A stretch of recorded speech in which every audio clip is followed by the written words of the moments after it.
लेकिन एक आखिरी सवाल आपसे करूंगी राजीव, कि भारत अब जैसे कि बेल आउट पैकेज की बात होती है कि एसवीबी बैंक कोलैप्स कर गया तो उसको बेल आउट पैकेज कैसे दिया जाए, कैसे लोगों को कुशन किया जाए, भारत इसकी तैयारी कैसे कर सकता है कि कोई उसका एक एडवर्स इम्पैक्ट हमारे इकोनॉमी पर ना पड़े, हमारे जो स्टार्टअप्स हैं उन पर एक एडवर्स इम्पैक्ट ना पड़े, या फिर एक ऐसी सिचुएशन है जहां पर भारत कुछ ज्यादा नहीं कर सकता है? जी, भारत क्या करेगा? भारत कुछ कर ही नहीं सकते। एक तो देखिए, पहले ये बाहर का सिचुएशन, अमेरिका का सिचुएशन। हाँ, अगर उसके कारण से इंटरेस्ट रेट रिजीम में, मतलब इंटरेस्ट रेट जो बढ़ना है वो जिस तेजी से बढ़ रहा है उस तेजी से ना बढ़े तो भारत को एक तरीके से फायदा ही होगा, ठीक है।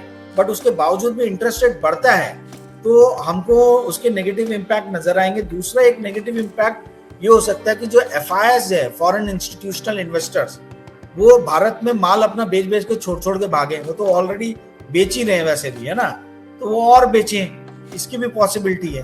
तो मोटा मोटी कहने का अर्थ मेरा ये है कि अभी जब तक इंडिया का कोई बैंक प्रॉब्लम में नहीं आता है तब तक तो कोई मुझे खास इम्पैक्ट दिखता नहीं। और इंडिया में कितना ही बिगड़ेगा, मतलब इंडिया के तो पहली 12 लाख करोड़ NPA हैं। जो टोटल हमने हमारे जो लोन एंड एडवांसेस हैं उसमें 8 से लेके 10 लाख करोड़ तक बोलते हैं कि भाई वो तो NPA हो चुका है। तो अब तो इनफैक्ट अभी स्थिति सुधर रही है। अभी ऐसा माना जा रहा है कि इस साल जो है बैंकों का टोटल प्रॉफिट जो है वो कुछ 1,40,000 करोड़ के आसपास में होगा, ठीक है, सरकारी बैंकों के। मतलब ये मोटा मोटी आप पकड़ लीजिए कि इतना होगा। और अगले साल तक वो 2 लाख करोड़ के आसपास में माना जा रहा है कि उतना बैंक्स का प्रॉफिट हो सकता है, सॉरी 2.25 लाख करोड़ के आसपास में। तो मोटा मोटी अब तो इंडिया में बैंकों की स्थिति सुधर रही है।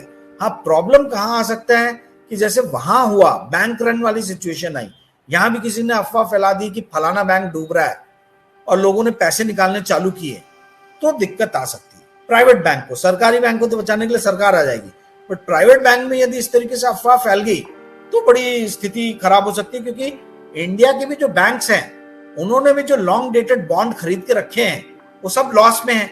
तो प्रॉब्लम ये है कि वो हेल्ड टू मैच्योरिटी तक रखा है, HTM तक। जब तक मैच्योर नहीं होंगे उनको अपने इनकम स्टेटमेंट में उसको शो करने की जरूरत नहीं है, तो आपको पता ही नहीं है कि कितना लॉस है क्या नहीं है। बैलेंस शीट में आप बुक नहीं करते हो उस लॉस को। तो इसलिए मैं बहुत टेम्प्ट हो रही हूँ एक सवाल पूछने के लिए कि जो 2008 में एक रिसेशन हमने देखा था, क्या ये एक उसी रिसेशन की झलक है? और क्या हम बिल्कुल उस तरफ बढ़ रहे हैं कि बैंकों का दिवालियापन इस तरीके से अगर हो, और उसका हो सकता है कि कुछ ना कुछ एडवर्स इम्पैक्ट पड़ेगा, भारत पे कितना पड़ेगा ये पता नहीं है, लेकिन क्या ये एक उसकी शुरुआत हमें देखने को मिल चुकी है? देखिए, 2008-9 में तो बवंडर आ गया था, भूचाल आ गया था। किसी ने सोचा नहीं था कि भाई फेनी में फ्रेडी मैक जो अमेरिका में लोन्स प्रोवाइड करते हैं, हाउसिंग लोन्स, उसको बैंक ले लेगा। किसी ने सोचा नहीं था कि लेहमन ब्रदर्स जैसी इतनी पुरानी, अमेरिका की 4th लार्जेस्ट इन्वेस्टमेंट बैंक था, वो पूरा का पूरा डूब जाएगा।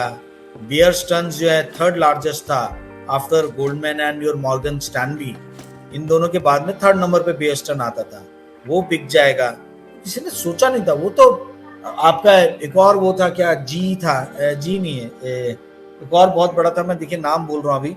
तो मतलब बड़े बड़े जो हैं ये बैंक्स में उस टाइम में बहुत ज्यादा विशालकाय प्रॉब्लम आई थी। अमेरिका में इसलिए सोचा जा रहा दिक्कत आ सकती है क्योंकि देखिए पिछले 12-15 साल से इंटरेस्ट रेट्स वहां पे बहुत कम है, यानी 0 से लेके 0.5% के बीच में रहे। तो वहां लोगों की आदत नहीं है 5%, 6% के रेट ऑफ इंटरेस्ट पे ब्याज पे करने की। इंडिया में तो हम 7-8% तो झेलते ही आए हमेशा, 10% तक चला जाता है ना। अमेरिका में वो स्थिति नहीं है, तो वहां के लोग जो है बड़े परेशान है। अभी वहां हाउसिंग लोन 7% पे मिल रहा है, जो आज से 1 साल पहले 2% पे मिलता था। तो यदि अमेरिका में प्रॉब्लम कैसे आएगा, देखिए बहुत सारे अपने इंडियंस अमेरिका में काम करते हैं, उन लोग की नौकरियां गई, तो वो जो अपने परिवारों को यहाँ पैसे भेजते थे वो बन जाएगा, वो फ्लो रुक जाएगा। वहां के लोग जो यहाँ इन्वेस्टमेंट करते थे वो फ्लो रुक जाएगा।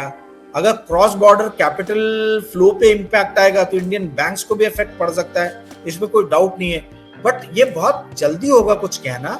और देखिए 2007-8-9 में भी इंडियन बैंक्स को उतना इंपैक्ट नहीं पड़ा था क्योंकि आरबीआई के बड़े स्ट्रिक्ट नॉर्म्स थे।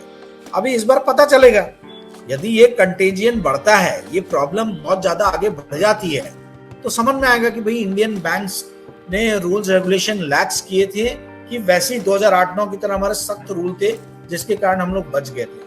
वो अभी बहुत जल्दी होगा कुछ बोलना, देखते हैं एक आधे महीने में पिक्चर क्लियर होगा।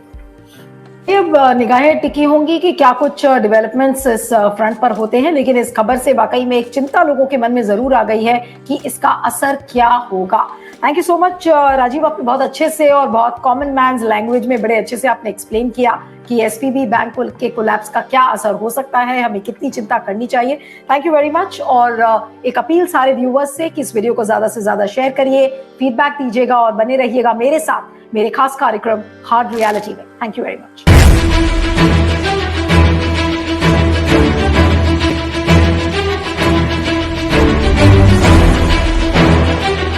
When the nation gets torn apart by religious fanaticism, when real issues